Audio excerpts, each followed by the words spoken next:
A man is reincarnated and learns water magic. But his real golden cheat is immortality.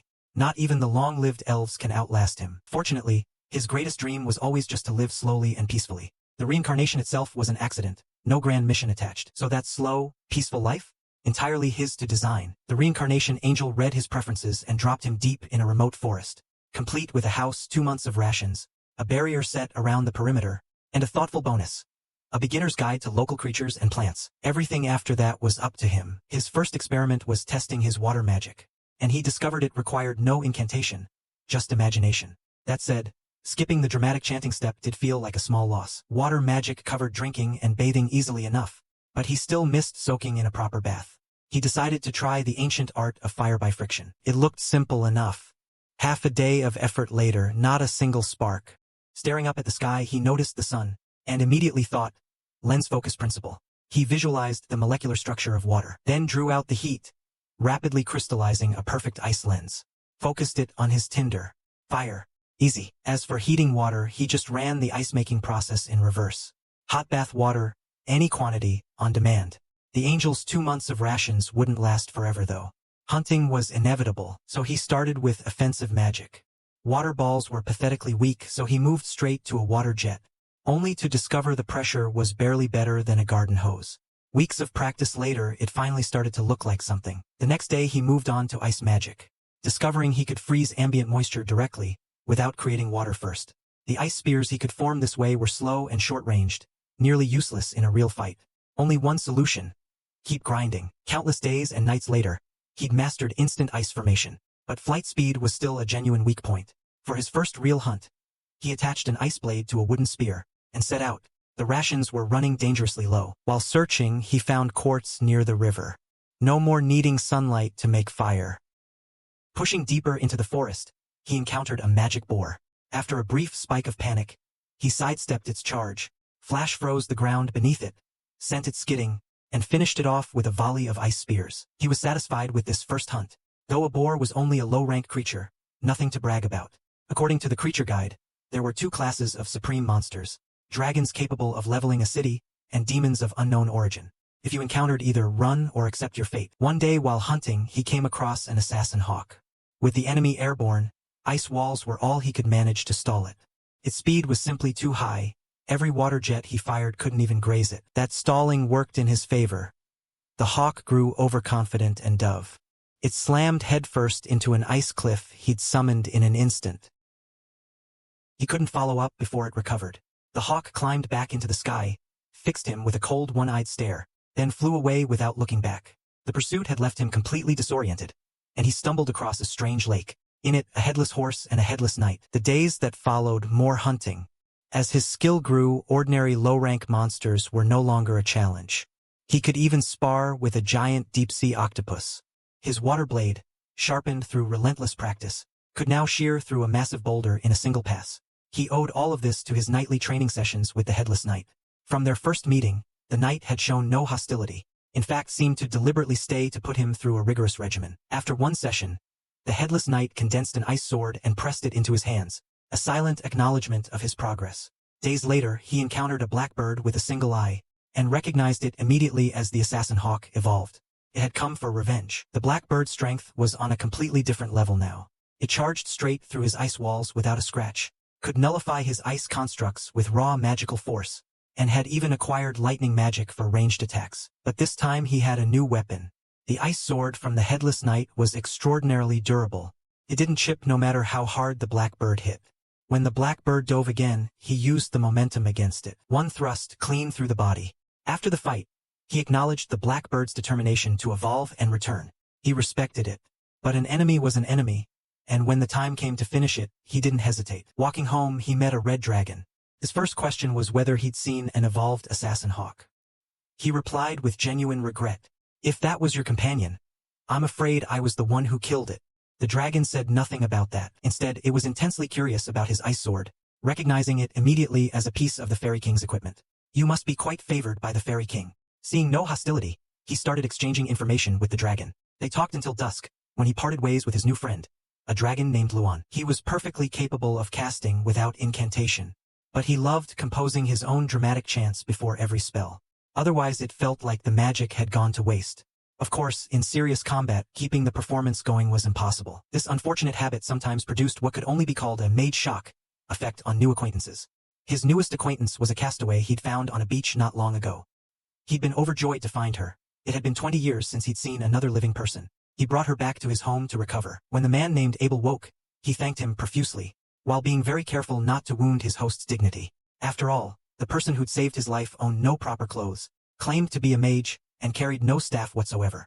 Clearly someone surviving on the bare minimum. Abel wasn't actually surprised that his host was a mage. Apparently in the Central Nations, about half the population had some magic ability. He quietly noted the irony.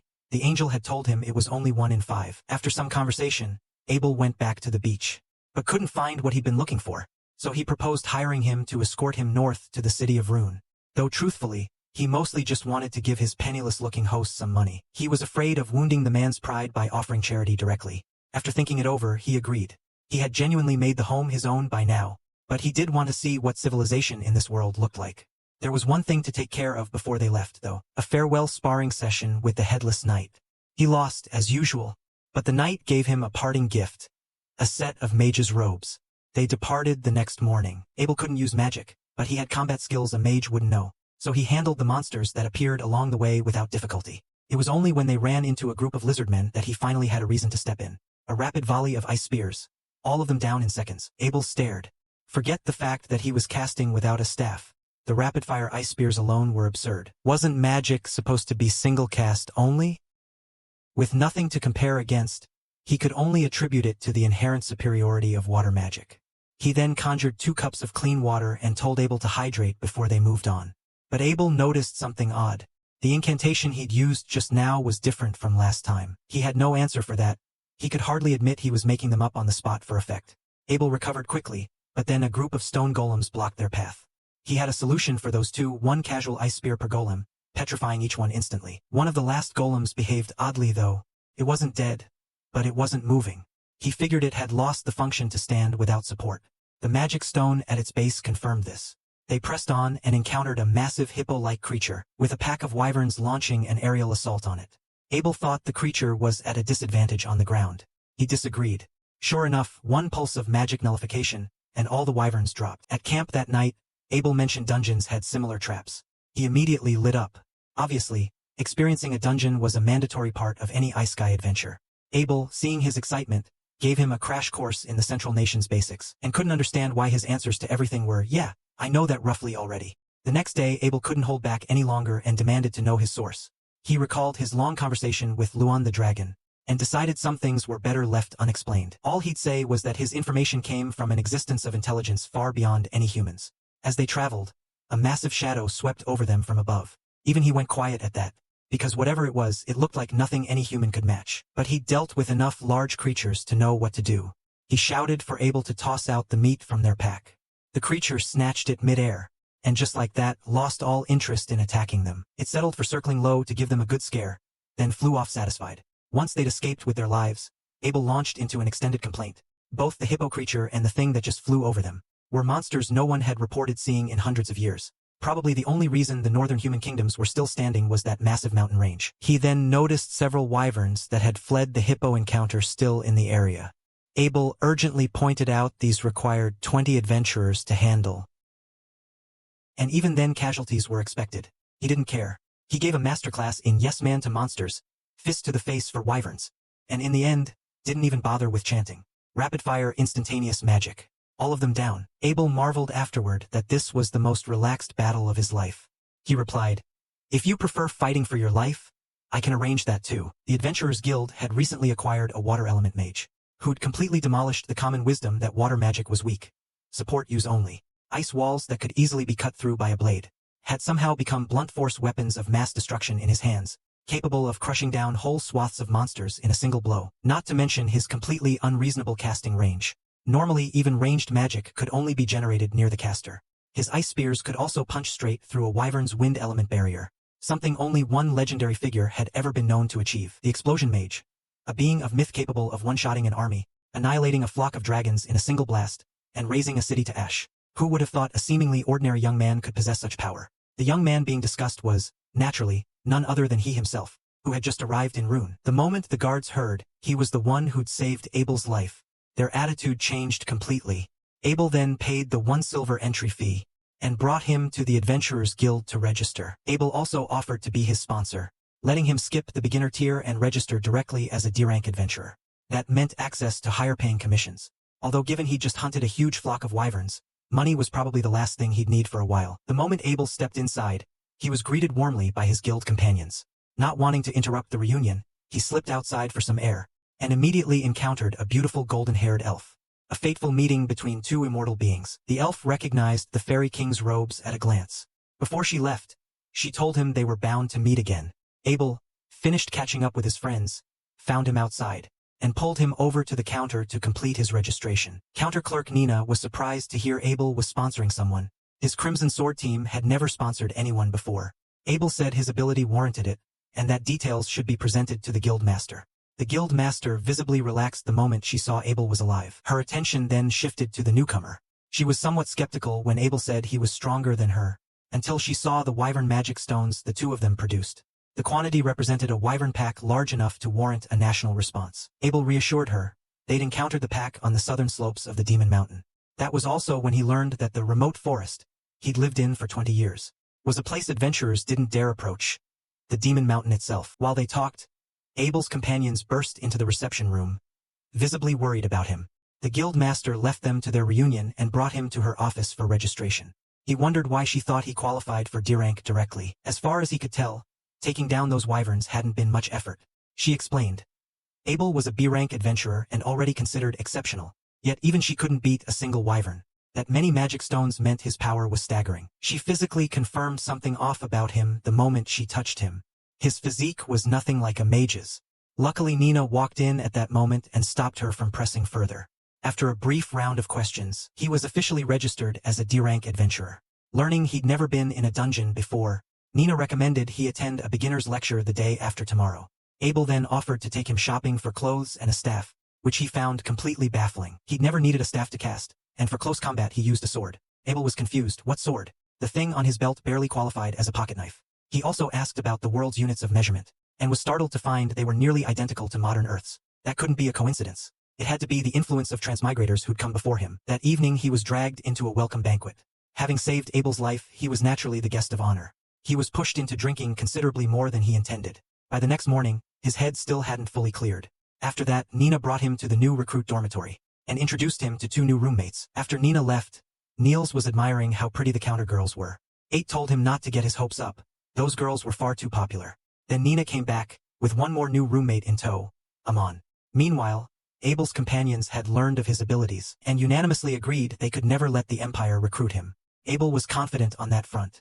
The Empire's full official name was so over the top, that a man as deep in his Chinibu phase as this one would never ever join. The Empire's full name was the kind that would send a Chinibu enthusiast's cringe meter off the charts. There was absolutely no chance. The demon hadn't expected that one simple hunting trip would put her up against a mage who twisted water magic into something unrecognizable. Her signature hellfire was completely unable to breach his ice walls. Her spells were dissipated before she could even finish casting them. She was a demon master of all magical elements. Now she was reduced to fighting a human in melee combat. She couldn't tell anymore which one of them was the monster. What she didn't know was that this terrifying mage was still a complete dungeon novice who'd only just received his orientation. At the time, he'd just finished the beginner's lecture and entered the practical phase and actual dungeon exploration. The instructor was still narrating as they walked.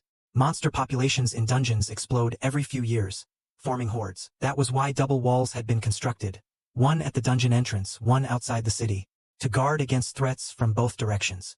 Inside, the instructor announced free exploration. First floor had nothing dangerous. He paired up with roommate Amon and they encountered an ice fog wraith. For a new adventurer it wasn't particularly dangerous, so he settled into the role of combat escort, using ice spears to pin its limbs in place, leaving the head exposed for Amon to deliver the killing blow. Safe for him, and it gave Amon meaningful participation. He was in the dungeon out of curiosity. He wasn't going to rob a new adventurer of their experience. After several days exploring, he decided to visit the guild's library, to look up alchemy he'd been curious about. He stepped out to find it pitch dark outside. A solar eclipse. Then the world inverted. Sensing something behind him, he raised an ice wall on pure instinct, and blocked an oncoming burst of hellfire. As the flames faded, a woman appeared, horns on her head, tail behind her. He recognized her immediately from the creature guide as a demon. The book said to run on sight, but running wasn't an option anymore. He had to fight. The demon's hellfire was powerful, but his ice walls held. Then she raised her hand, and a wind lance punched into his shoulder. But she was stunned to see it made no mark whatsoever. She looked more carefully and realized he was wearing the Fairy King's robes. That was inconvenient, but her expression only grew more excited. She drew her sword and closed to melee. His defense was airtight, but her speed was incomprehensible. Even volleying dozens of ice spears simultaneously, he couldn't come close to touching her. She was clearly augmenting her movement with wind magic.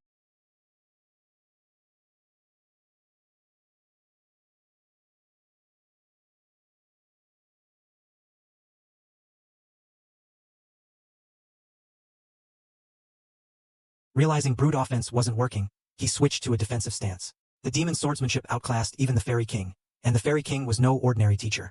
As she noticed his sword was also Fairy King equipment, her curiosity about him only deepened. She condensed a fireball. He dissipated it with a preemptive ice spear. She muttered that he was the real monster. The urge to eliminate him before he became a problem grew stronger by the second. But his defense was absolute. Everything she had couldn't get through. Then she overextended and left an opening. He launched dozens of ice spears in rapid succession. She wasn't afraid. She deployed a firestorm to melt them, then raised an earth wall to catch the rest. Then his real killing blow arrived. Water blades dancing in random patterns, slashing straight through her faceplate. He pressed the advantage, one decisive strike. She reacted with supernatural speed. Not only did she deflect the ice sword, the cut on her faceplate sealed itself instantly. She slammed him through a wall. She hadn't finished celebrating before she noticed. Water droplets were covering every surface around her. That was his real finishing move.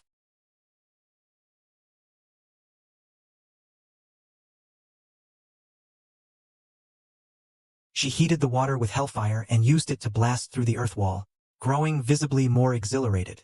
But the eclipse was ending. This electrifying fight would have to stop here. She told him her name, Leonore. When he introduced himself, she immediately deduced that he knew she was a demon. She felt a renewed killing intent flare up, but she was clear-headed enough to know he wasn't something she could finish off quickly. She promised they'd settle this another time. With a power like his, she was confident they'd meet again regardless. Once she vanished, he exhaled with relief. If not for the Fairy King's robes, this could have ended very badly. Back at the guild, he found someone had been bullying his roommates. Not only had the attacker ambushed them in the training area, he'd called it sharpening their awareness. He applied the same logic in return, taking out the attacker's entire group via sneak attack, and settling the score with the ringleader named Dan. Some small compensation for the rough day. He began experimenting with water-based acceleration. First by freezing the ground into a frictionless ice surface, then using rear propulsion water jets to push forward. The result? Slower than just ice skating normally. He was frustrated for a moment, then remembered he had all the time in the world. The past 20 years had been exactly this kind of patient trial and error. For now, the library. He still needed alchemical notes on golem construction, the key to automating his farming. The dream of full idle mode agriculture depended on it. Meanwhile, one of the Crimson Sword members had looked through the library's entire catalog, and found none of the spells he used existed anywhere in the archives. That meant all his magic was original, something only the legendary explosion mage had ever done before. Around the same time, an incident occurred on Dungeon Floor 5. A 5-person A-rank party was wiped out by goblins that had no business appearing there. The guild master recognized it immediately, the year's rare horde event. She called together the Crimson Sword and the White Brigade to plan their response. Since he was only D-rank and didn't meet the requirements for large-scale combat, he was free to wander the library in complete peace. Even as the situation outside grew dire, on his way upstairs he ran into the elf from before. Soft light fell across her face. He couldn't look away. At the same time, the anti-horde force had fully assembled outside. Every member C-rank or above.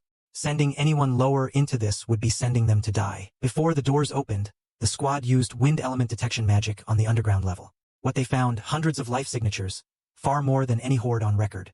They had no choice but to mobilize every available adventurer. His roommates, who happened to be in the guild, joined the fight without hesitation. Meanwhile in the library, the elf recognized him and introduced herself with warm enthusiasm.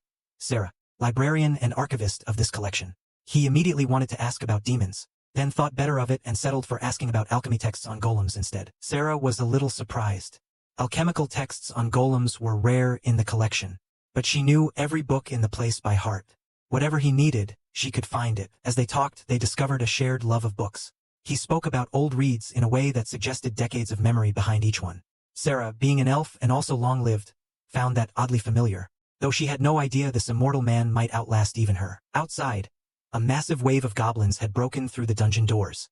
The guild master immediately directed adventurers to unleash magic and arrows, maximize attrition from a safe distance. But goblin numbers were simply too vast. They even had archer goblins capable of returning fire. A border nation's cavalry arrived in time to plug the nearly broken gap, but the horde pressed forward mercilessly, climbing over their own dead, exhausting both the supply lines and the fighters. Abel had been spoiled by him long enough, and started complaining that no one here could unleash mass casualty magic like he could. A roommate brought Abel the last bucket of arrows from the city, along with a message from the guild master. Something big was coming. The other roommates were doing whatever they could in their own corners. As evening approached, the main goblin force was nearly cleared, but no one relaxed for a moment, each pouring everything they had into finishing the stragglers. Sure enough, 3 goblin generals emerged simultaneously. 3, which meant there was still a goblin king behind them. Everyone split into teams to tackle one general each priority. Eliminate them as fast as possible. But before the fights were done, a massive blade wave shot out from the dungeon entrance. Adventurers with great shields barely managed to hold on. All 3 goblin generals were scythed down by it in an instant. The terrifying thing was that this wasn't a weapon. It was the Goblin King's casual backswing, a slash so powerful it cut down everything in its path, including its own generals. Abel and the White Brigade's Phil charged simultaneously, only to find the king's body was completely immune to their attacks, and its counterstrike was devastating. For a moment all they could do was dodge. Then Abel made a bold call, charging directly into the Goblin King's attack path. He deployed the sword skill Phantom Step, perfectly evading the strike, then followed up with the penetration technique, driving straight through the king's chest. As expected, it wasn't fatal, but that brief window of stagger was all Abel needed. He signaled Rin to unleash the great magic she'd been charging. Arrow Storm. Abel had Phantom Step to dodge within the blast radius. The Goblin King took the full brunt of it, let out one last defiant shriek, and fell. Everyone cheered for this hard-won victory. He, completely unaware, had spent a perfectly pleasant day with Sarah. But the horde clearly wasn't over yet. This man was thoroughly laid back about everything, so thoroughly that even missing a once-in-years catastrophic horde barely registered. At the victory banquet, all he cared about was the free food. His roommates excitedly talked about Abel's duel with the Goblin King. He only perked up when the sword skill Phantom Step was mentioned. It sounded cool. Rin asked why his chants were completely unfamiliar. He said it depended on the individual's aesthetic preferences. He hadn't even realized that most mages used fixed, standardized incantations. His chanting was purely for personal flair. As the horde situation continued to develop, the guild temporarily sealed the dungeon. His roommates were frustrated. No dungeon meant no commissions. He saw the problem and put up a commission of his own. Collect magic, or that way they'd have income, and he'd get raw materials at a better price than buying through the alchemy guild. One day he spotted royal knights harassing a girl on the street, and was surprised to see the one who stepped in to defend her was the same person he taught a lesson to not long ago. The knight took offense that a mere adventurer was interfering. He stepped forward and immediately tripped face first, tried to get up, fell again. At that moment, the White Brigade's Philmace appeared, and firmly told the knights their behavior disgraced the royal order. The knight tried to pull rank, only to discover Philmace outranked him entirely. Not only was he the next head of the Highlane Marquis family, his father had been the previous royal knight's grand commander. The knights slunk away. After the girl thanked them and left, Philmace glanced up to where he was standing and complimented his magic. Well-deserved reputation. Clearly Abel had been advertising him everywhere. That evening Abel asked him to do a nighttime patrol together. Apparently a royal investigation team had come to look into the horde incident, and the accompanying knights included some bad actors. A monitoring official had asked Abel to help identify them. As they patrolled, he noticed 2 unfamiliar adventurers. The dungeon was sealed. There was no normal reason to be in Rune right now. They followed the suspects into an alley, and promptly lost them.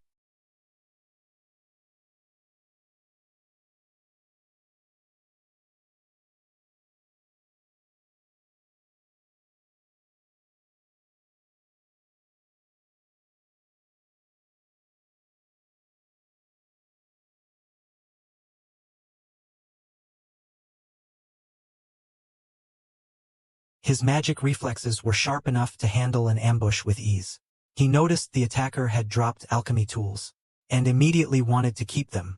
Abel pointed out that in this world you had to turn them in to the guild first. From the identification, the attacker was a high-ranking operative from the Handle Kingdom. Purpose still unknown. In another part of the alley, the royal knights had tailed Philmace, intent on payback for the morning. They got into position, then found they couldn't move a single muscle. Not even a sound.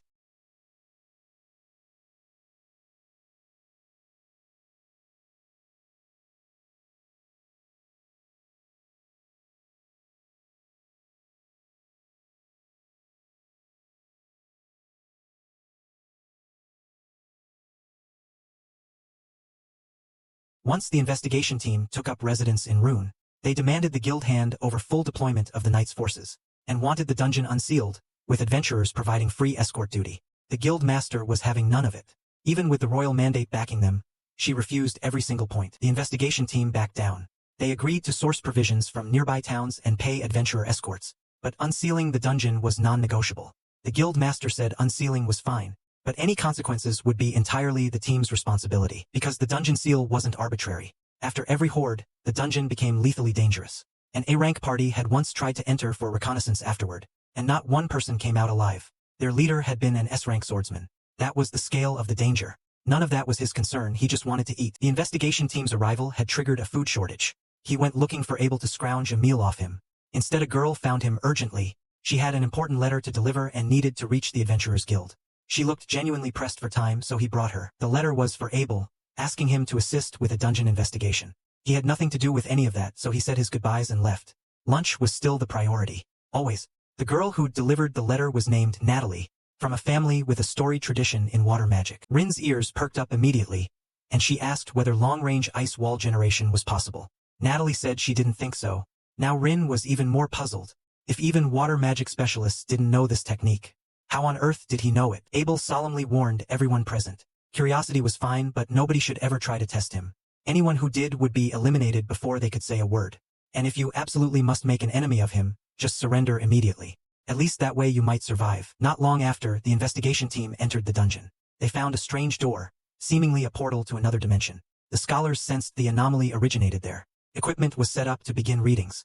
Natalie's analysis team stood by to receive data. The first step: measure the mana concentration inside the door. The moment the sensor made contact with the door, everyone in the vicinity vanished. The receiver went silent at the same moment. Elsewhere, a water mage discovered something disturbing. Someone was calling this entity a demon prince, a being destined to become the demon king. Yet these things were pathetically weak.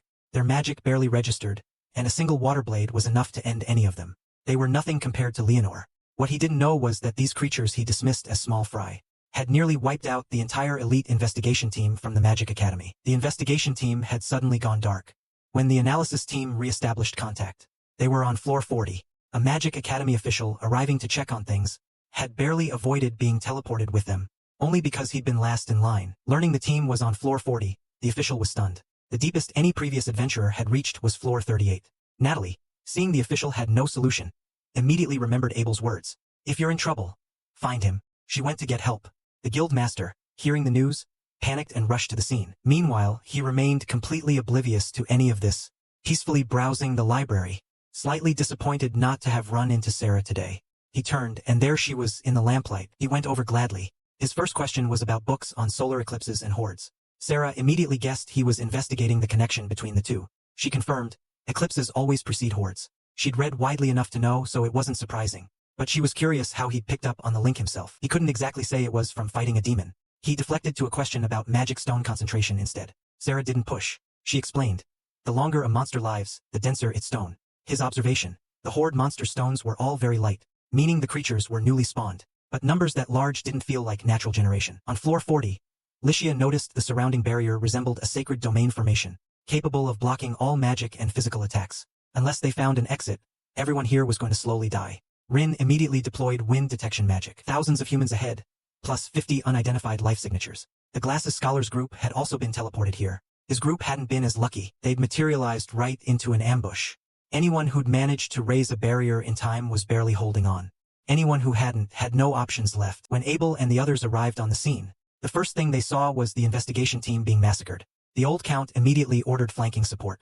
While demons could resist standard magic, triple synchronized casting could still deal effective damage. But the demons were simply too numerous. Everyone's mana would run dry before they finished. And that was without accounting for the one that looked like a leader. That one hadn't moved, probably conserving something.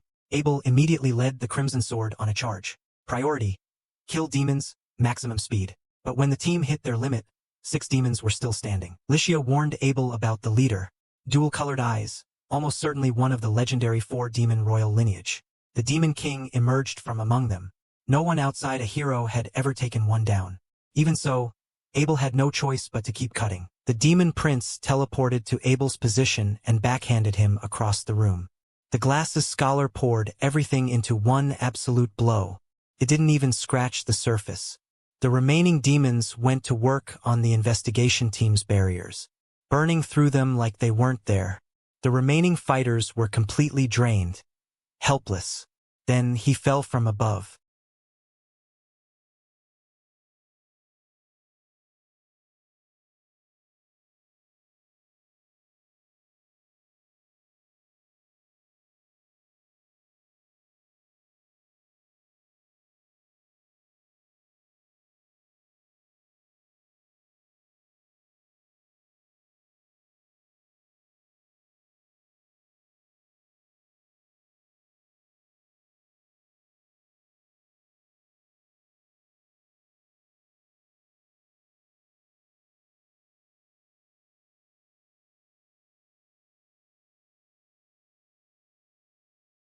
He seemed completely unbothered by the dire situation, and casually started chatting with Abel. Abel warned him. That thing was a demon prince capable of becoming the Demon King. He dismissed it. The guy looked way too pathetic to be related to any Demon King. Real demons, he'd seen what those could do firsthand. Demon Lolo apparently sensed the threat, and launched magic first. He deflected it without effort. Then a single water blade removed all their heads. He walked calmly toward the Demon Prince. A simple meeting of eyes was enough to make the prince flinch first. He drew the Fairy King's blade and told the prince to come at him. He'd heard a girl desperately calling for help and summoned an ice chariot. He'd hauled her in and listened to the situation at full speed, then charged straight for the dungeon. When guards blocked the way, he summoned ice to shove past them without a word. Tired of going down 40 floors by staircase, he used a water blade to cut a hole straight down. That was how the previous scene had unfolded. His dramatic entrance from above. His casual demeanor was putting intense psychological pressure on the Demon Prince, who finally snapped and charged.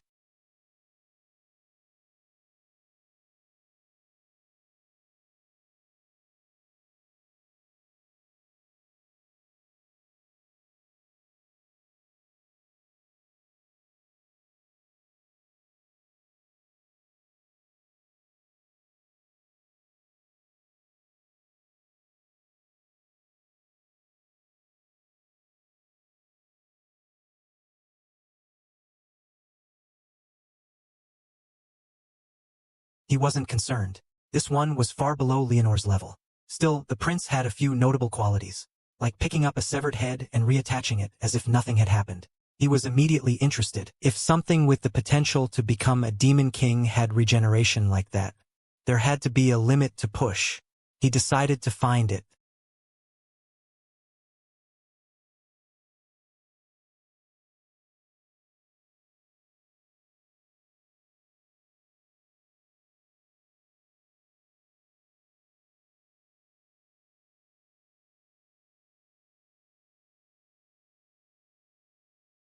Everyone who'd survived was visibly weak with relief. The looks they gave him spoke volumes without words. The old count, as representative of the investigation team, formally thanked him for saving every life in the group. Sadly, too many others hadn't made it in time. Abel suggested collecting the demon's magic stones. He sharply picked up on that word. Demons. Leonor had called them that too. Were demons and those creatures from Floor 40 completely separate species? The Demon Prince's death had dissolved the barrier blocking Floor 39. He suddenly remembered passing something strange on Floor 39 on the way down. He proposed they investigate it on the way back. The Demon Prince's magic stone was the darkest black, a shade never recorded in the temples of the Central Nations. This was the first time a demon had been killed and its stone recovered. Their appearances and disappearances had always been sudden. Most likely they could use space-time magic. That made him think of Leonor again. Somewhere in another dungeon, an adventuring party had assembled a summoning altar, standing in combat formation and bracing themselves. From the darkness, a familiar hand emerged. It was Leonor. Leonor was puzzled why she'd been summoned. The blonde one immediately started shouting about slaying her, because defeating demons was a hero's sacred duty. Leonor was intrigued. If this person called himself a hero, he must be quite strong.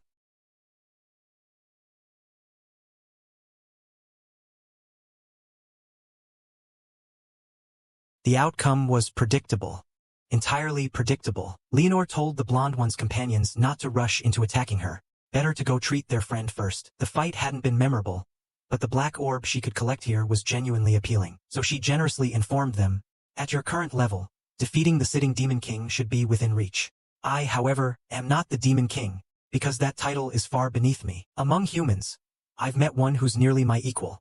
That fight has had me exhilarated ever since. So if you want to challenge me, become the strongest human first. Then you'll be worth my time.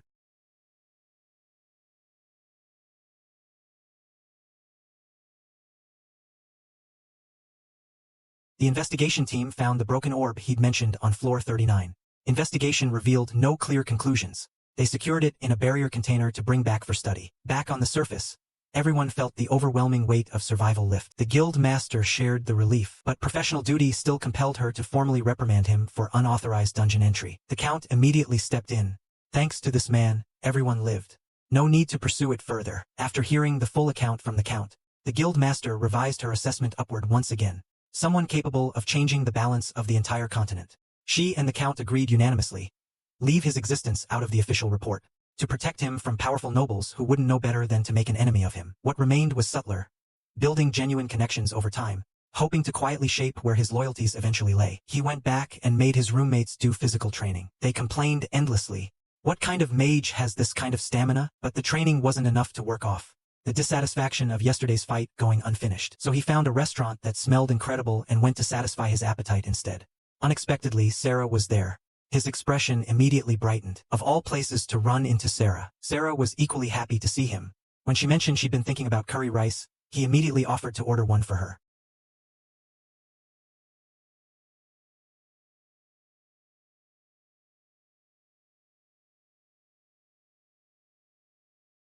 Sarah asked where he lived. When she learned it was the new recruit dormitory, she was a little surprised. He was clearly very powerful. Shouldn't he be getting special accommodations? After dinner, he asked why he never saw her at the guild. Sarah explained she was the sword instructor for the local knights. She didn't need guild commissions. She finished and immediately pulled him toward the training grounds. She wanted a practice match. Her expression when she'd stepped into the restaurant had been unmistakably hungry for a fight. He was a little puzzled how she knew he used a sword. What he didn't know, she'd read it from his posture and movement patterns from the moment they met. He was unmistakably a trained swordsman.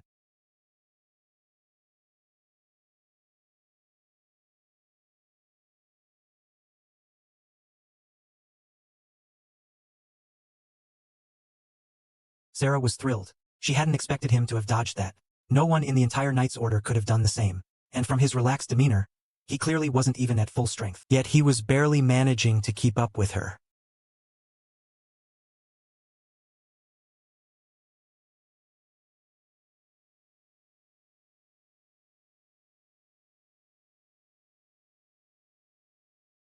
Her blade came to rest at his throat. He conceded, but Sarah immediately threw her arms around him. Her last attack had incorporated wind magic, and he defended using sword technique alone, without touching his own magic. He'd nearly managed a complete defense with pure swordsmanship. He modestly said it was entirely his teacher's doing. Sarah immediately understood.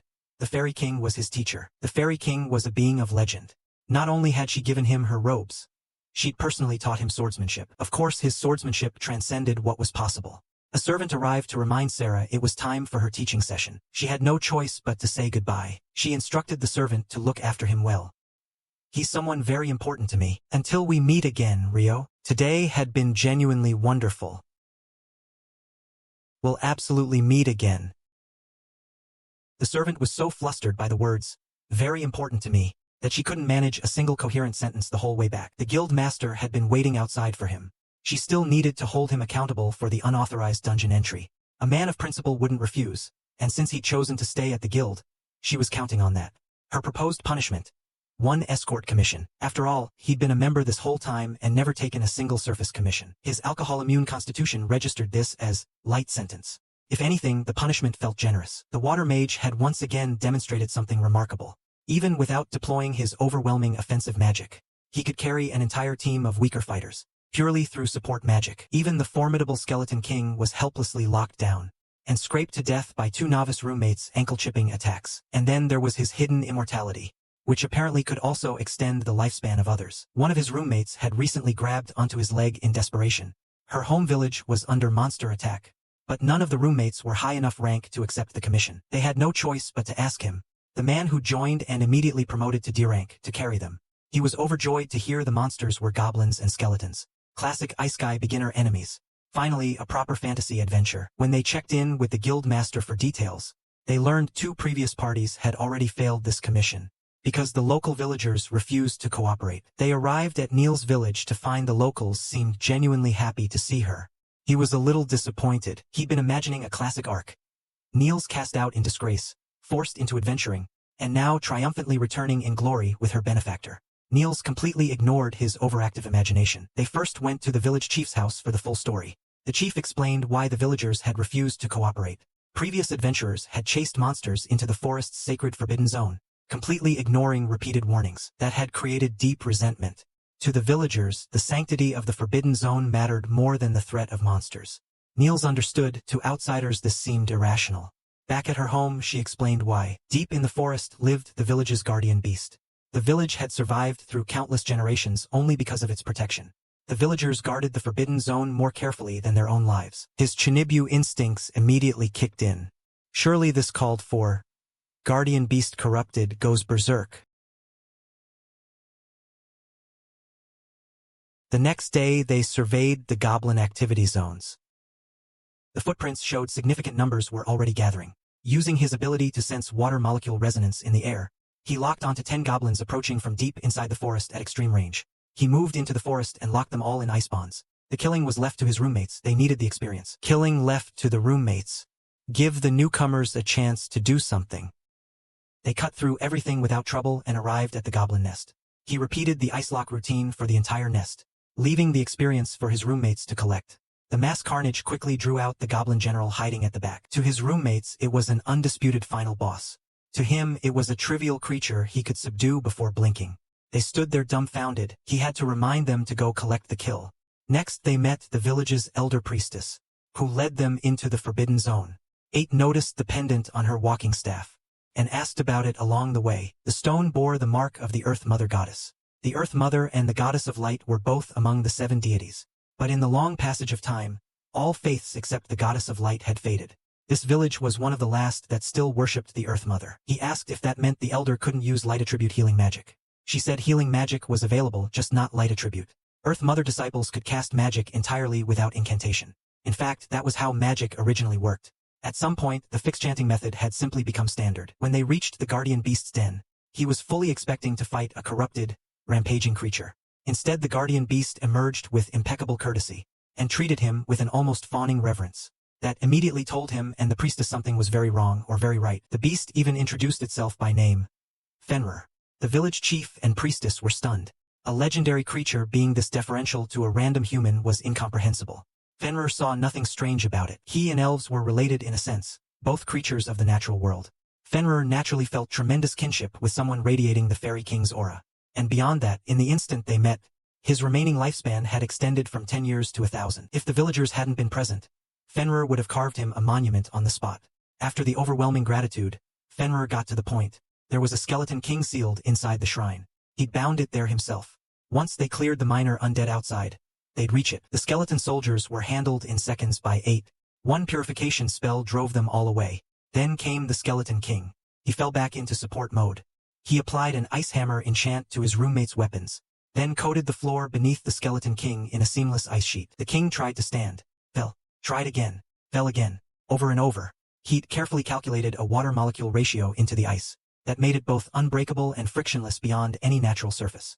A creature with no other locomotion method couldn't rise no matter what. The skeleton king was condemned to an endless loop of humiliating falls, while his roommates chipped away at it with their own ice hammer weapons, scraped to death. After it fell, they entered the shrine. 8 noticed the gem on the statue was missing. That was clearly what had let the monsters appear. Since there was no way to repair it yet, they temporarily sealed the shrine to prevent further energy leakage. Elsewhere, in the Empire's 3rd magic drill ground, a combat display was unfolding that would make outsiders question their sanity.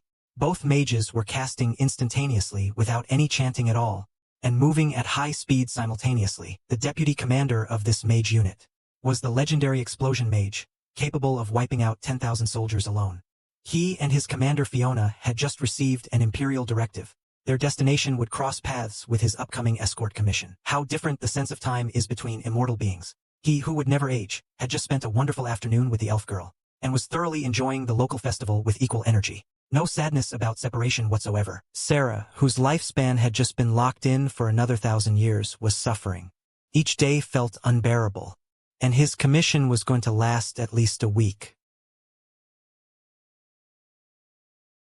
He began the escort commission. In name a punishment, in practice a pleasant outing. The journey went without incident, delivering them smoothly to their destination, just in time for a 5-year cultural festival. Every street was packed with stalls and vendors. They skipped restaurants entirely and spent the whole evening exploring the night market. The next day, the Imperial Mage Commander, 11th Princess Fiona, arrived as well, with the additional obligation of attending a lord's banquet. Fortunately, her third brother was considerate and knew she disliked formal occasions. He excused her early. The moment she got back to her room, the mask came off. Noble social events were far more exhausting than running a training drill. The next day, his group watched the opening ceremony and spotted Abel in the VIP section. He barely recognized him in formal noble clothing, though he had to admit it suited him. 8 recognized the figure behind Abel as Fiona and was immediately starstruck. Now that is true nobility. Abel's companions came over to say hello, explaining Abel was attending the opening on behalf of the guild master.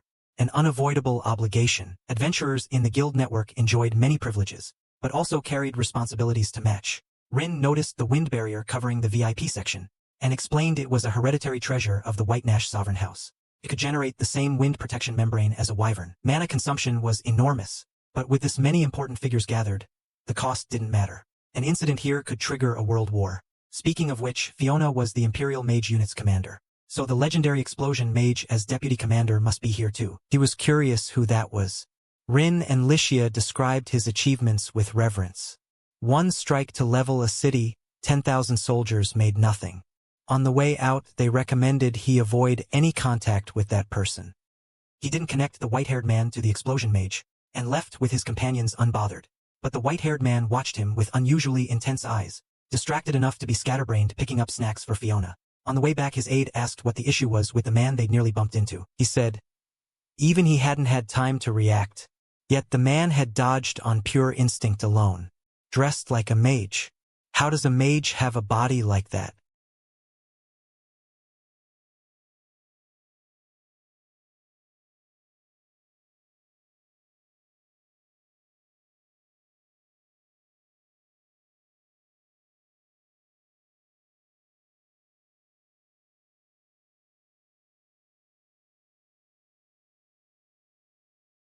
At the festival, the third prince bumped into Abel, immediately recognized his face and adopted a very formal tone. Abel cut him off directly. Just adventurer Abel, right now? The third prince kept probing, sensing Abel had some reaction to Fiona's title as mage commander. He spent the following days wandering the festival at his own pace. East one day, west the next, utterly content. Meanwhile, Sarah back in Rune was miserable. She'd used finding his requested book as an excuse to go looking for him, only to check everywhere he normally went and come up empty. The guild counter girl told her he was on a commission, wouldn't be back for a while.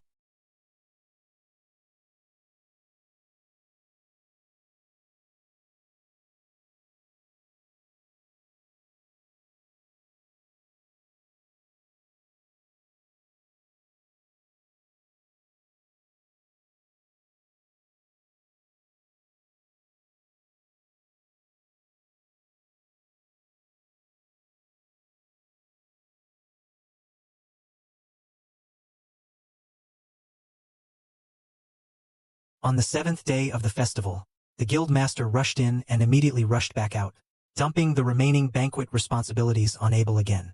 The third prince introduced Abel and Fiona to each other with suggestive timing. Abel was deeply uncomfortable in this kind of environment. Without his equipment, he felt exposed. Though with the barrier active, it shouldn't come to that. Then the magical conduit of the heirloom suddenly failed. The mana transfer broke down completely, and the protective barrier vanished instantly. The first to be attacked was Princess Fiona. The young man had been able to cast fire magic since childhood, but the people of his village didn't understand what that meant. They told him fire magic made him a perfect blacksmith's apprentice. The village smith was the most respected person in town after the chief. He was a quick learner. Within weeks, the smith was teaching him directly. and eventually gave him a sword forged by hand as acknowledgement. He assumed he'd inherit the smithy one day, then marry someone wonderful and live out his generations in the village just like everyone else. Then fate intervened. Bandits attacked the peaceful village. Every villager, women and children included, grabbed weapons and prepared to fight to the last. But villagers couldn't match people who killed for a living. The village was breached in moments. The scarred bandit leader kicked open the door to where he and his mother were hiding. His mother was terrified, but threw herself at the man to protect him.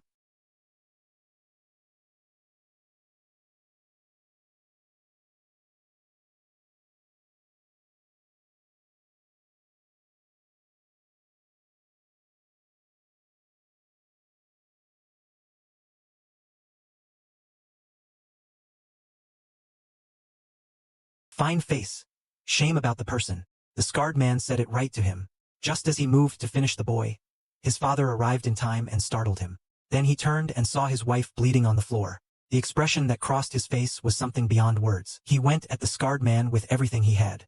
But the man gave him no chance at a fair fight. Led him toward the door, had archers waiting outside, and cut him down with an arrow in the back. The boy watched it happen, frozen with horror. The scarred man casually took the father's arrow as a trophy, then received a retreat order. A pack of werewolves had caught the scent of blood and was converging. He resented having to leave, but he had no real choice. The smith wanted to at least save his old friend's son. Against the werewolves outside, he chose to give his life as a distraction. Letting the boy run to the river. Wolves feared water. He might survive. The boy's mind had gone numb from the successive shocks. Some part of him knew this felt wrong. But the long habit of obeying the smith's word moved his body before thought could stop it. He ran for the river. Just as he reached it, a wolf knocked him in.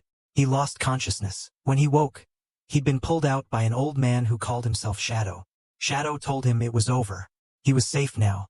The locked feelings broke open all at once. Tears fell freely. All he had left in the world was the sword the smith had forged for him. Shadow told him the fiery red of his hair was the mark of the fire god's favor.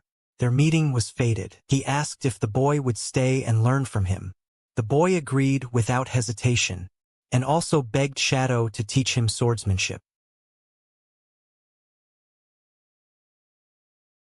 One day the boy spotted a bandit, treating the corpse of Shadow's old friend like trash, dropping it at his feet.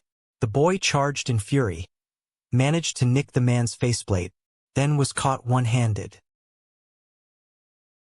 The bandit drove a sword through his abdomen without mercy, and dropped him like a broken doll.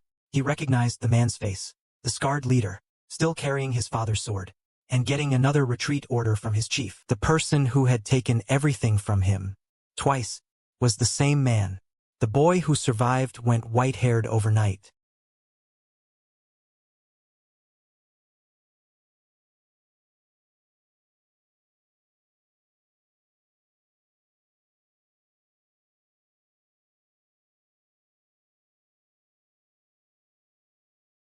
He burned the bandit's name into his memory, and that young man would grow up to be the one called the Explosion Mage, feared under names like Dragonslayer and City Eater. He found family again, in Princess Fiona, who became his master and closest companion. He fired a flame signal into the sky, could be spotted by enemies, but if it bought enough time for Oscar to arrive, they'd be safe. Holding on was the hard part. Ordinary enemies crumbled easily before the pair's combined magic, but an enemy hidden in the shadows chanting was a different matter entirely. The prince urged Fiona to immediately deploy the sacred domain formation. That instinct was correct. What the hidden caster had been building was wind element forbidden spell, Arrow Storm.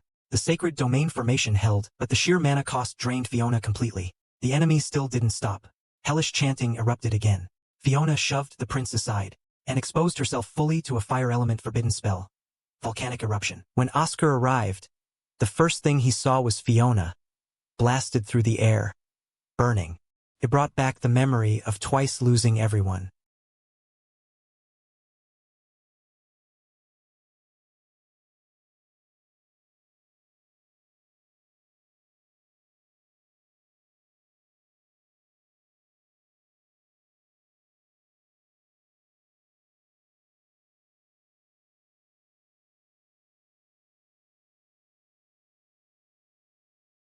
Master, sibling, please.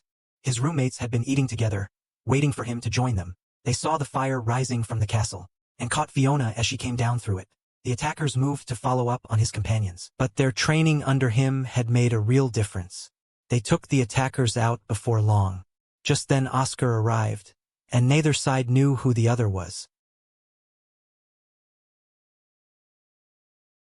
When a normally gentle person finally snaps, the result can be frightening. The usually agreeable him today radiated sheer authority. Whatever else happened, that so-called explosion mage was going to die. It didn't matter how famous he was. It didn't matter how important he was to the Empire. Killing him might start a war between the Empire and the Kingdom. But his simple rule was, you harm my people, you pay for it. Oscar had misidentified his roommates as the ones who'd attacked Fiona. He'd struck without a word, and 8's strongest shield had shattered like paper. The shockwave put everyone on the ground. And Oscar still hadn't stopped. He was raising his hand for another strike.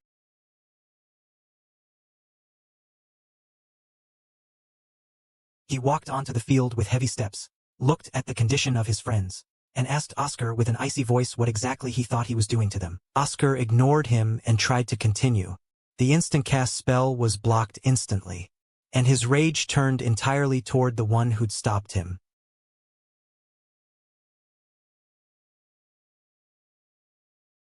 When the fire dissipated, Oscar was genuinely stunned.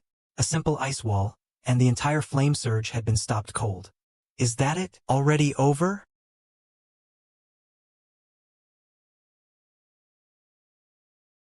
Then, it's our turn now.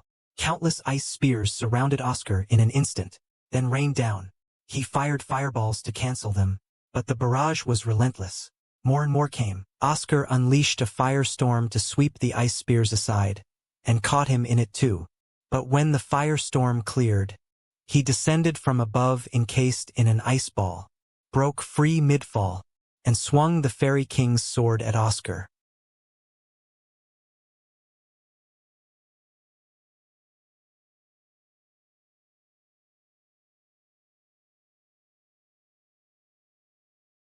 After the exchange, both understood they were facing someone truly exceptional. Both prepared for what came next. Then Abel arrived and desperately called a halt. He gave zero ground, even threatened to include Abel if he got in the way. Abel had no choice but to go to Oscar first, explaining he was the guild master's representative from Rune, and that the 4 people behind him were not suspects. All were Rune-affiliated adventurers, and Fiona had been caught by them, not taken hostage. Oscar calmed at that, but he declared he was still killing Oscar. My friends ended up like this. A simple misunderstanding. And that makes it free? There's no such deal. I'll freeze that princess into a sculpture and send her back. See if he calls that a misunderstanding.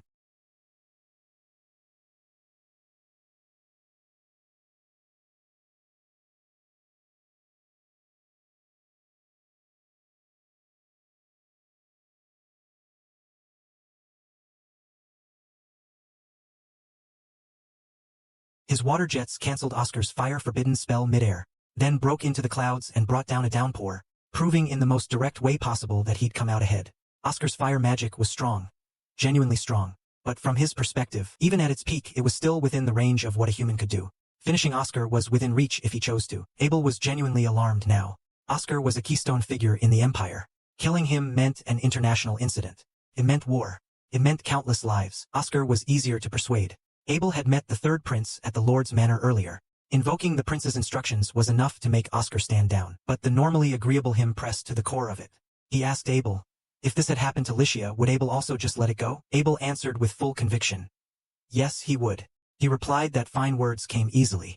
Show him, come stand in the way and try to stop him. Abel actually stepped between them. Whether genuinely unafraid to die, or fully trusting he wouldn't be harmed, he did it, and that stopped him.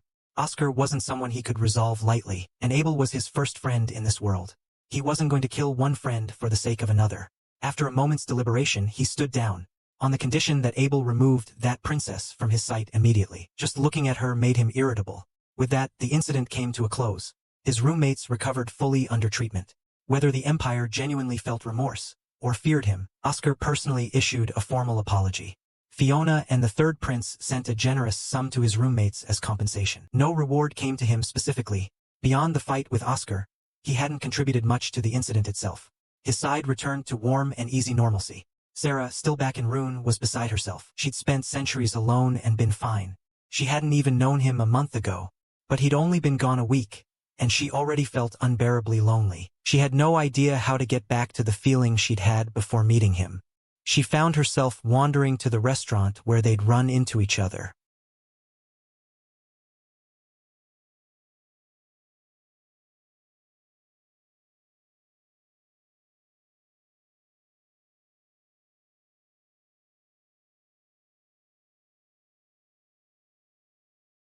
When Sarah finally saw him again, everything settled back into place. She was herself again, bright and easy. She then used her library clearance to take him to the restricted archive, and showed him the alchemy texts he was most curious about. He apologized for keeping her waiting so long. Sarah instantly dismissed the loneliness of the past week. This was nothing. When he prepared to copy the book, she mentioned the parchment couldn't be duplicated by transfer magic. It had to be hand-copied. Then she realized he didn't even know what transfer magic was. She teased him. His magical ability was beyond compare. And yet he sometimes didn't know the most basic things about it. Once he finished copying, he wondered idly how much it must cost Sarah to visit a library this frequently. That had to add up considerably. Sarah flushed slightly and admitted she worked at the Lord's estate, so her access was free. She had been paying for a long time actually, until the Lord found out that roughly 90% of the library's entire ticket revenue was coming from Sarah alone, and decided that was excessive. Sarah was now planning to take him to a copy shop to see transfer magic in action. She didn't claim to be an expert on human magic, but she'd been living among humans for a considerable stretch of time. He found himself wondering how old she actually was. Sarah looked at him as if she'd read the thought directly, and told him she was over 200 years old. He immediately produced the most earnest compliment he could muster. "You're 200 years old and still this beautiful. I really am glad I could share all of this with you. How wonderful." They ran into Abel at the entrance of the copy shop. He was puzzled about how the two of them knew each other. Neither knew how to explain it, so they settled for teacher and student as a temporary answer. They accidentally caught each other's eyes when they said it, and both immediately started laughing. After Abel left, Sarah stopped him with a serious look. Apparently she was not satisfied with the fact that he called Abel by name directly, while always addressing her as Miss Sarah. She demanded he say her name, just her name, right now. "Sarah." "Ah, all right."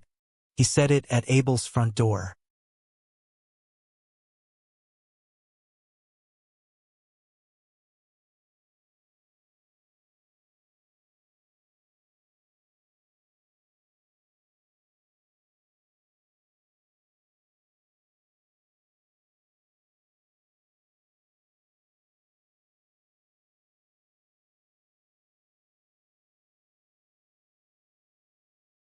Please like, subscribe, share, and support the Mingjing and Diandian channel.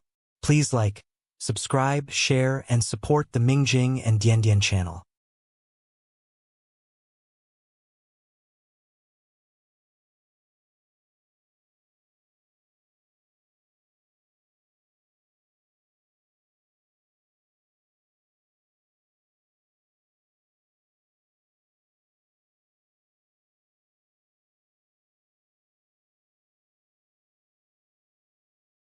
She didn't consider herself an expert on human magic, but she'd spent a considerable number of years living among humans. He found himself wondering just how old Sarah actually was. Sarah looked at him as though she'd read the thought directly, and told him she was over 200. He immediately delivered what might have been the most earnest compliment of his life. "You're 200 and still this beautiful. I'm genuinely so glad I could share all of this with you. How wonderful." They ran into Abel outside the copy shop in trance. He looked puzzled about how they knew each other. Neither could easily explain, so they settled on teacher and student for now. As they said it, they accidentally made eye contact, and both immediately started laughing. After Abel left, Sarah stopped him with a serious expression. She was not satisfied with the arrangement where he called Abel by first name, while always calling her Miss Sarah. She insisted he say her name, just her name, right now. "Sarah." "Ah, all right." He was standing at Abel's front door when he said it.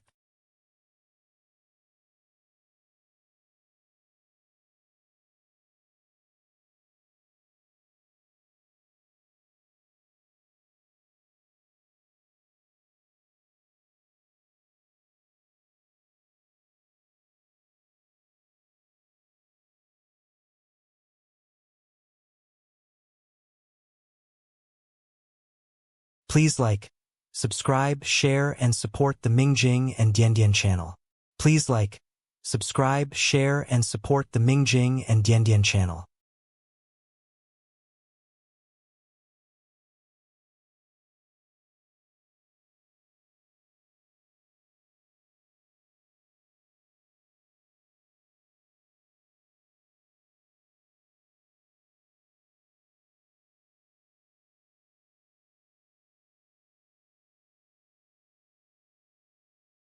End of file.